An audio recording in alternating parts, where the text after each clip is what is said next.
Une grande partie de la France respire donc à nouveau aujourd'hui. Il faisait presque frisquet ce matin au réveil, sensation qu'on avait oubliée après 11 jours de canicule. La vigilance rouge a été levée ce matin pour l'intégralité des départements. 22 restent toutefois en niveau orange. La vigilance demeure alors qu'un nouvel épisode est déjà annoncé aux alentours du 6 juillet et alors que le pays vient donc de vivre sa canicule la plus intense jamais mesurée.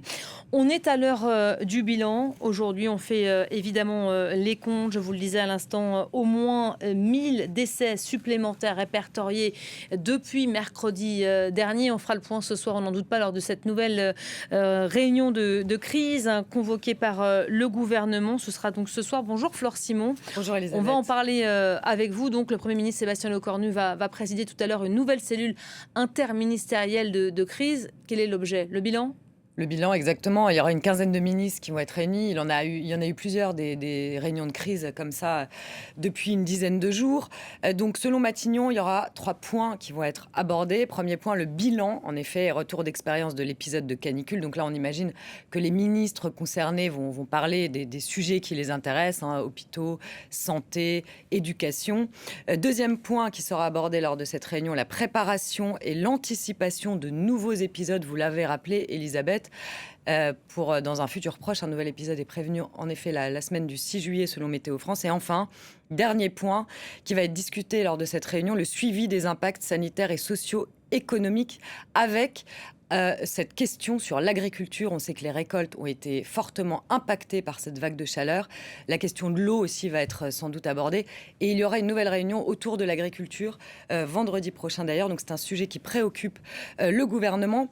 Ce qu'on peut déjà dire, c'est qu'on sait que l'hôpital a connu un pic d'admission et que ça ne va pas s'arrêter d'ailleurs, même depuis que la canicule est aujourd'hui terminée. Et puis d'autre part, et vous en avez aussi parlé Elisabeth, ce qui inquiète les autorités, c'est évidemment la mortalité liée à cette vague de chaleur. Selon Santé publique France, il y aurait 1000 décès de plus par rapport à l'année dernière, à la même période. Mais pour l'instant, le bilan est partiel. Il va falloir attendre plusieurs jours, voire même plusieurs semaines pour connaître le taux de mortalité lié à cette vague de chaleur intense.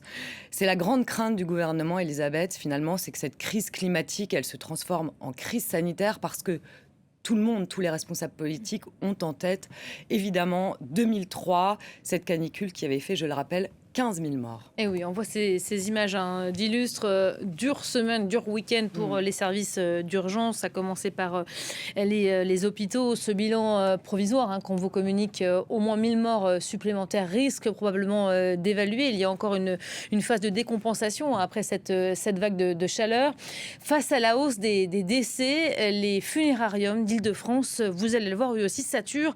Les 2 structures intramuros ne sont plus en capacité d'accueillir de nouvelles dépouilles.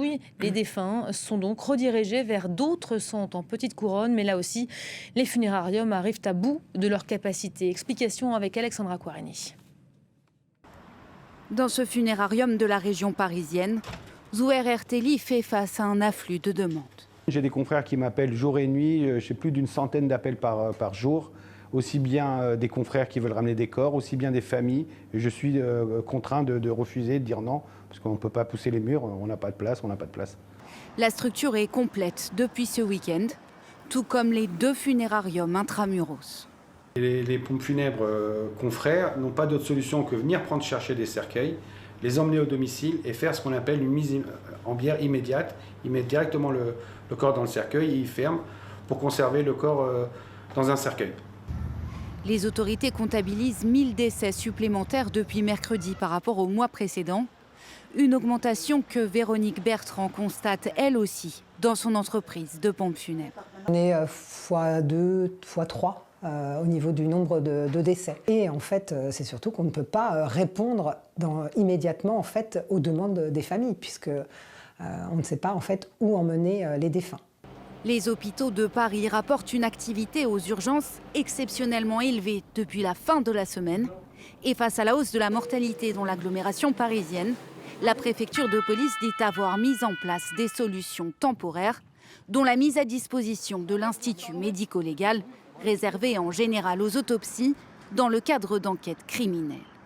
Des mesures d'urgence face à un épisode caniculaire inédit. De par son intensité et sa durée, Il dépasse celui d'août 2003, qui avait causé la mort de près de 15 000 personnes en France. Voilà pour cette situation de crise qui se mesure de façon très concrète sur le terrain au niveau de ces funérariums. Le gouvernement a pris des mesures. Il est pourtant très durement critiqué aujourd'hui par les oppositions notamment. Oui, c'est le procès en inaction qui est relancé. Encore une fois, Elisabeth, c'est surtout le bilan humain qui pourrait s'alourdir, qui est au centre des critiques. Par exemple, Marine Tondelier, la patronne des Verts, elle a dit hier qu'il faudra faire toute la lumière sur le bilan humain très lourd qui s'annonce pour déterminer les responsabilités politiques au Rassemblement national. On sait, Marine Le Pen avait proposé il y a quelques jours un grand plan massif de climatisation. Le RN critique l'incompétence du gouvernement pour justement ne pas avoir mis en place un plan justement de climatisation, notamment dans les écoles, les hôpitaux, etc. Alors les autorités se défendent, elles disent voilà, ce qui s'est passé pendant 10 jours, c'est inédit de par sa longueur et son intensité. Alors, factuellement, oui, le gouvernement a pris des mesures. Il a déclenché, le Premier ministre a déclenché le plan Orsan pour renforcer le système de santé. Des événements ont été annulés. Le gouvernement a annoncé débloquer 100 millions d'euros pour acheter des climatiseurs pour l'hôpital. Et puis, rappelez-vous, en avril, Sébastien Lecornu, il avait annoncé un grand plan d'électrification du pays, justement, pour ne plus être dépendant des énergies fossiles. Quoi qu'il en soit, c'est vrai de façon plus large que depuis 2017, le budget de la transition écologique, il a augmenté, qu'il y a des chantiers qui ont été lancés, on ne peut pas le nier. Sauf que, qu'est-ce qu'on voit ? C'est que finalement, le réchauffement va beaucoup plus vite que les politiques qui ont été mises en place. Autre problème, Elisabeth, le financement, ça coûte très cher. Et puis c'est sur des dizaines d'années qu'il faut faire des plans.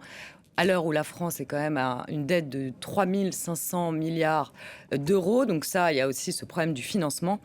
Et puis d'autre part, ce qu'on voit aussi, c'est que le budget de l'écologie, c'est souvent la variable d'ajustement. D'ailleurs, on voit le fonds vert qui permet aux collectivités locales de poursuivre leur transition écologique, il a été divisé par 3. En tout cas, cette situation exceptionnelle et d'urgence a fait ressortir le climat, la question climatique des vieux dossiers. Il y avait beaucoup de poussière dessus. Est-ce qu'il faut s'imaginer qu'en vue de la campagne présidentielle, ça va occuper une bonne place dans les priorités ? Alors en effet, avec ce qui s'est passé avec cette vague de chaleur, les candidats ont évidemment réagi et donc se sont adaptés, on va dire, pour faire des ajustements dans leur discours. Sauf qu'en fait, qu'est-ce qui s'est passé ? C'est surtout le débat autour de pour ou contre la clim qui est ressorti. Donc c'est vrai que c'est une vision, on va dire, assez court-termiste. Le Rassemblement national, donc, qui remettait d'ailleurs en question encore le réchauffement climatique. En 2023, Marine Le Pen, elle disait que le GIEC, ce groupe d'experts qui travaille sur le climat, était alarmiste.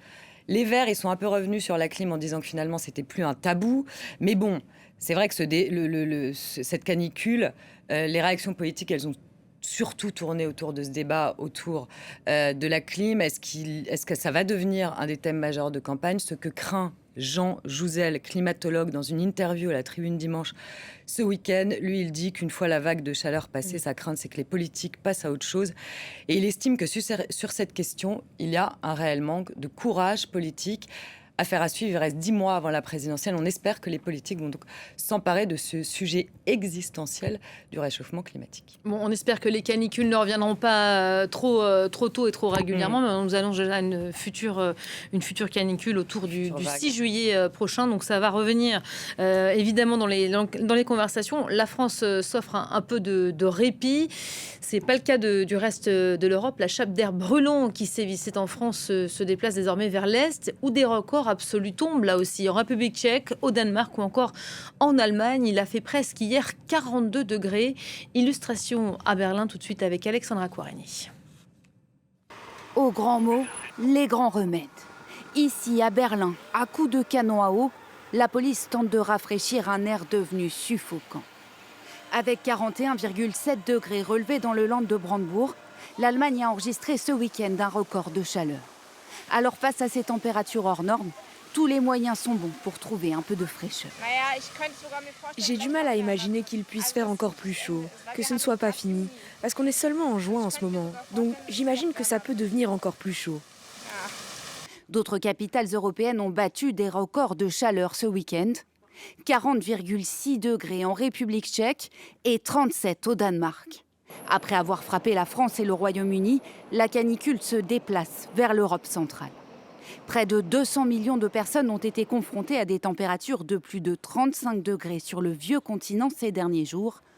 Des températures auxquelles les corps ont bien du mal à s'adapter. Comme la Suisse, la Hongrie et la Pologne, l'Autriche est placée en alerte maximale. Je fais comme tout le monde, j'essaye de rester à l'ombre et de boire beaucoup d'eau. C'est probablement la seule chose qui nous sauve. J'espère juste que les politiciens comprendront et fixeront le cap dans la bonne direction. Frappée de plein fouet par le changement climatique, l'Europe se réchauffe plus vite que le reste du monde et semble encore bien inadaptée face à de telles températures. L'OMS a dénombré 1300 morts imputables à la canicule depuis le 21 juin.